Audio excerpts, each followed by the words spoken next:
Hi, my name is Emery Songer. I'm the sports director at KBOE, KMZN Radio in Oskaloosa, Iowa, and I'm joined by Pella High School head football coach Jay McKinstrey. Coach, thanks so much for giving me some time this week. Well, you're welcome. We're glad to have you here, Emery. Okay, Coach, if people don't know, you're going to be playing in your third consecutive state championship. As per our request, we have the two state championship trophies here. You're looking to win your third this week on Thursday against Webster City.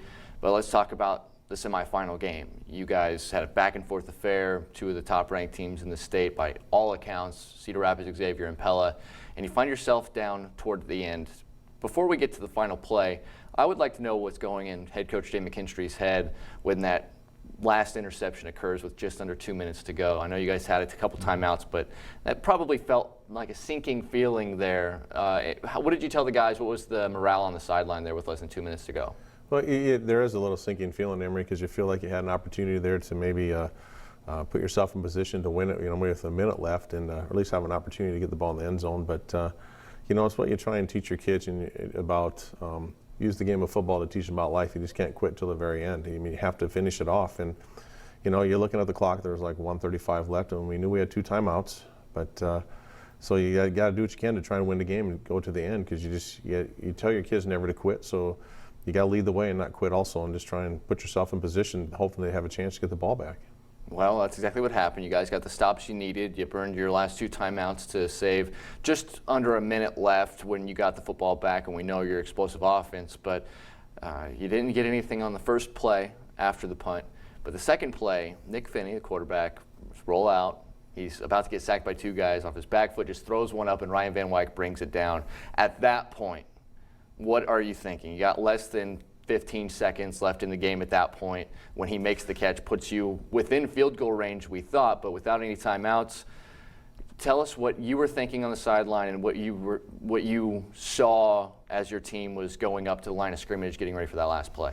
Well, first thought was, well, that's a great play by Nick and Ryan there, as Nick was getting chased out, and he really, like you said, threw the ball off his back foot and just gave Ryan a chance to catch it, and that was an incredible catch too. If you think about the catches he's made in that game, that was a really tough catch. And I was thinking that, okay, he didn't get out of bounds. We got 7 seconds up on that clock. I know this clock's going to start when the ball snapped.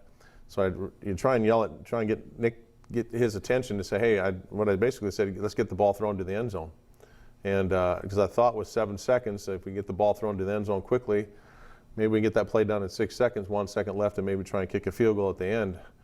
But the issue came as that clock got started, and we didn't get the ball hiked right away, and we didn't get the ball hiked till about 3 seconds left. So you're sitting there going like, well, this is the play. So hopefully the guys can get it done. Well, the ball, he had a little bit more time that time. Lobbed it into the end zone again, looking for Van Wyck. There were a couple of defenders around him, but it just looked like a basketball player. He's a great basketball player. It looked like he boxed out his defender.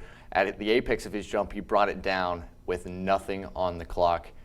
Your thoughts as your team is storming the field after the catch? Well, it was a great catch. You hit it right on the head. Ryan is a tremendous basketball player, and he's a great rebounder. He's got instincts that you can't teach. And you watch him playing basketball, and does the same thing. And he carries that forward to being a receiver. He's got instincts you can't teach, and he just knows how to go get the football, and in basketball get the basketball. And you're right, he did a great job. It's like he just used his body well and positioned himself and went up and caught the ball. And you sit there. The first thing that went through my mind was like, I think we just won this game, and it's like you're kind of in a little disbelief that we won this, and then you want to storm the field. But I thought, oh, wait a minute, there is no time, so we can't get a penalty. So then you just storm the field and get excited and just be, like they said in the wild world of sports a long time ago, probably before you were born, Emery, it's the thrill of victory and the agony of defeat, and thank goodness we got to experience the thrill of victory.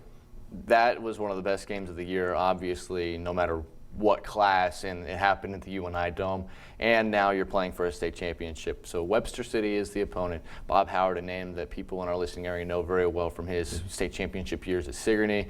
This is a guy that, he knows how to win football games, and he was able to eke out a 3-point win, 6-3 against Glenwood in the semifinals. What are you looking forward to from them in the championship? You're right. Coach Howard's a great coach, and he's done great. He's done great things wherever he went and wherever he's been, and he's been around a long time. He knows the game of football. He gets those guys to play hard, and Webster City is a team they're big. You probably could see that they're very physical and very big. They just try and keep the ball away from you. They just control the football. They're going to keep it on the ground with that single wing offense, if that's what you want to call it, and they do such a great job with that. And I think the underrated thing on their team, though, is their defense. Their defense is very, very good. If you look at their scores and what people have done to them, the other team's offenses, it hasn't been much.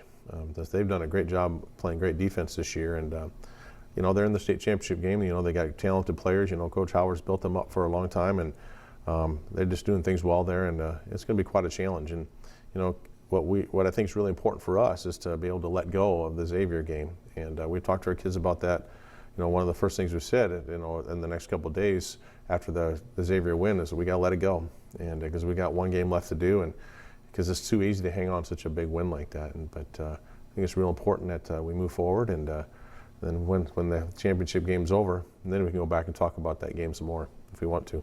Well, I think that game's going to live in infamy for a while. You hope another game lives in infamy, which could be the third trophy that you add to this collection that you've had the last few years, Coach. But we're very excited to see what happens on Thursday night. Congratulations and good luck. Thank you, Emery. Thanks for coming today. All right, that is head coach Dave McKinstrey of the Pella Little Dutch. As mentioned, they'll be playing on Thursday night for the state championship in Class 3A for the third consecutive year. You can check out Pella against Oskaloosa in the first round of the playoffs by going to our website, kboeradio.com, and clicking Stream Archive. You can also check out any of our previous football-focused shows, also on kboeradio.com. For everyone at the Mahaska Zone Network, this is Emery Songer.